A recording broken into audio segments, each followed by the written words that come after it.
दिल्ली में बढ़ गई है हलचल। अगर पीएम मोदी जवानों की ये बात मान गए तो देश का बदल जाएगा राजनीतिक नक्शा।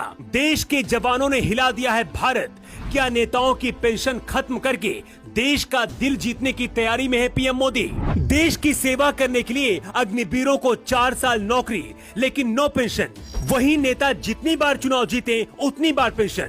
इस रिपोर्ट को देखने के बाद आप भी कहेंगे कि आखिर देश के जवानों के साथ इतना बड़ा भेदभाव क्यों किया जा रहा है। हमारे देश में लोग भावनाओं पर जीते हैं और कुछ लोग इन्हीं भावनाओं का फायदा उठाकर खुद मौज करते हैं। अग्निवीर योजना के बाद जिस तरह से देश में उबाल मचा हुआ है, युवाओं में गुस्सा है, पीएम मोदी अब एक और बड़ा फैसला ले सकते हैं, जिसकी मांग सड़कों पर प्रदर्शन कर रहे देश के जवान खुद कर रहे हैं। पीएमओ में हलचल बढ़ गई है और अगर ऐसा होता है तो सरकार के खजाने में इतना ज्यादा पैसा बचेगा कि देश के जवानों की पेंशन भी नहीं खत्म करनी पड़ेगी।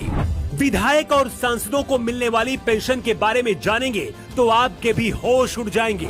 हमारे देश में ऐसी कोई भी नौकरी नहीं है जिसमें एक ही व्यक्ति को कई तरह की अलग अलग पेंशन मिलती हो, लेकिन अग्निवीरों की पेंशन पर राजनीति करने वाले नेता एक साथ कई तरह की पेंशन लेते हैं। अगर कोई नेता एक बार विधायक बन जाए, भले ही वो सिर्फ एक दिन का विधायक भी बने, तो उसकी लॉटरी लग जाती है। विधायक बने नेता को सारी उम्र पेंशन मिलती रहेगी। कोई नेता अगर विधायक और सांसद दोनों का चुनाव जीतता है तो उसे डबल पेंशन मिलती है।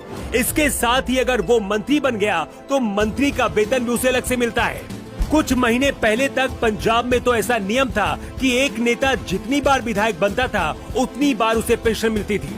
मतलब कि अगर कोई नेता 10 बार विधायक बने तो उसकी पेंशन 6.62 लाख रुपए हो जाएगी। गांव-गांव से निकलकर देश की रक्षा करने वाले सैनिकों को आम सुविधाएं दी जाती हैं, लेकिन नेताओं का बिजली, पानी, घर, ट्रेवल सब कुछ मुफ्त होता है। सेना के जवानों को अभी तक पेंशन दी जाती है, लेकिन अग्निवीर योजना में पेंशन नहीं दी जाएगी। इसके बाद से ही ये सवाल उठ रहा है कि जब सेना के जवानों की पेंशन काट कर पैसा बचाना है तो फिर विधायक और सांसदों के पेंशन क्यों नहीं बंद कर दी जाती है और इसी पैसे से जवानों को पेंशन दी जाए। नेताओं को इतने ज्यादा भत्ते और सुविधाएं क्यों